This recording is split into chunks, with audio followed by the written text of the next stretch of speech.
Hello friends, હું છું ભાવના રાઠોડ. રસોઈ કી રાની ચેનલમાં તમારું સ્વાગત છે. આજે આપણે બનાવીશું ક્રીમી અને સ્વાદિષ્ટ ખીર, એ પણ પૂરી સાથે. તો ચાલો ખીર ને પૂરી બનાવવાનું શરૂ કરીએ આપણે.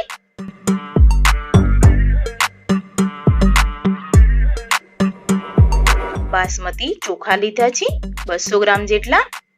પાણી ઉમેરી અને ધોઈ લઈશું આપણે. 2 થી 3 પાણીએ આ રીતે ચોખાને ધોઈ લેવાના છે.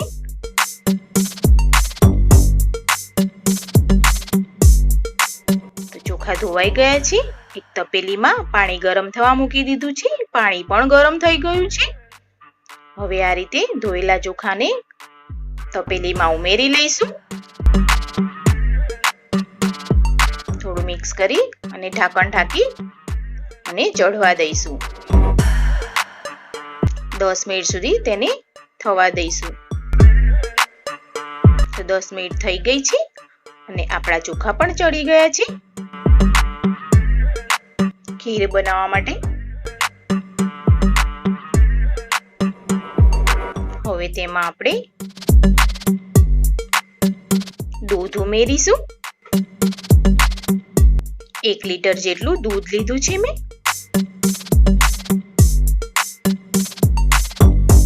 જો હજુ સુધી તમે મારી ચેનલને સબસ્ક્રાઇબ ના કરી હોય તો સબસ્ક્રાઇબ કરી લો અને બાજુમાં બેલ આઇકન બટન છે તેને પણ પ્રેસ કરી લો, જેથી કરીને મારા વિડીયો સૌથી પહેલા તમારા સુધી પહોંચે.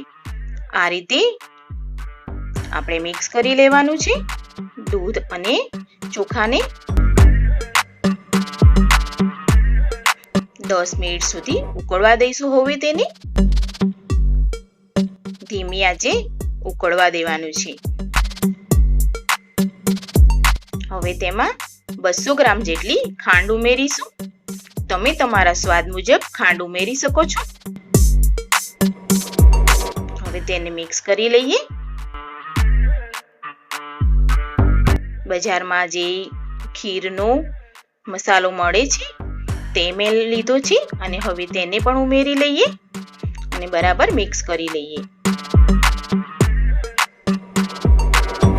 તો અડધો કલાક જેવો સમય થઈ ગયો છે અને આપણી ખીર પણ તૈયાર થઈ ગઈ છે. જોઈ શકો છો તમે કેટલી સ્વાદિષ્ટ ખીર બની છે.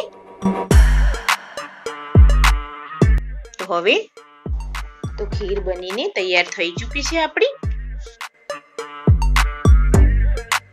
હવે પહેલેથી મેં લોટ બાંધીને મૂકી દીધો હતો પૂરીનો. તેમાંથી આપણે લુવા બનાવી લઈશું.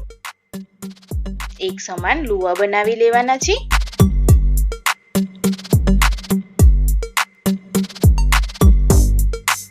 બધા જ લુવા બનાવી લેવાના છે અને પૂરી તૈયાર કરી લઈશું.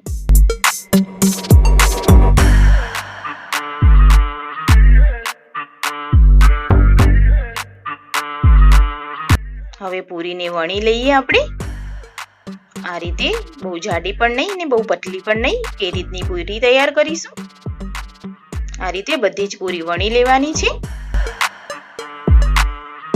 તો આપણી પૂરી વણાઈ ગઈ છે અને તેલ પણ આવી ગયું છે. પૂરીને હવે તળી લઈએ.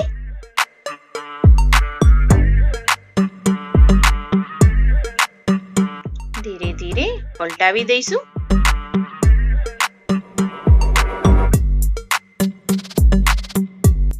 પૂરી તૈયાર થઈ ગઈ છે. હવે તેને નીકાળી લઈશું અને આ રીતે બધી જ પૂરીને આપણે તળી લઈશું.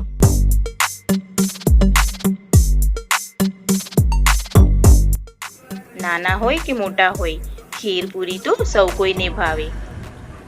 તો તૈયાર થઈ ગઈ છે આપણી પૂરી. હવે સર્વ કરી લઈએ ખીર ને પૂરીને. તો આ રીતે આ રેસીપી તમે પણ બનાવો અને મને કોમેન્ટ કરો કેવી લાગી આ રેસીપી. જો તમને આ રેસીપી ગમી હોય તો મારા વિડીયોને લાઈક કરો, વધુમાં વધુ શેર કરો અને હા, સબસ્ક્રાઇબ કરવાનું ભૂલશો નહીં. અને બાજુમાં બેલ આઇકન બટન છે તેને પણ પ્રેસ કરી લેજો. તો આજે બસ આટલું જ. ફરી મળીશું એક નવી રેસીપી સાથે. Thank you.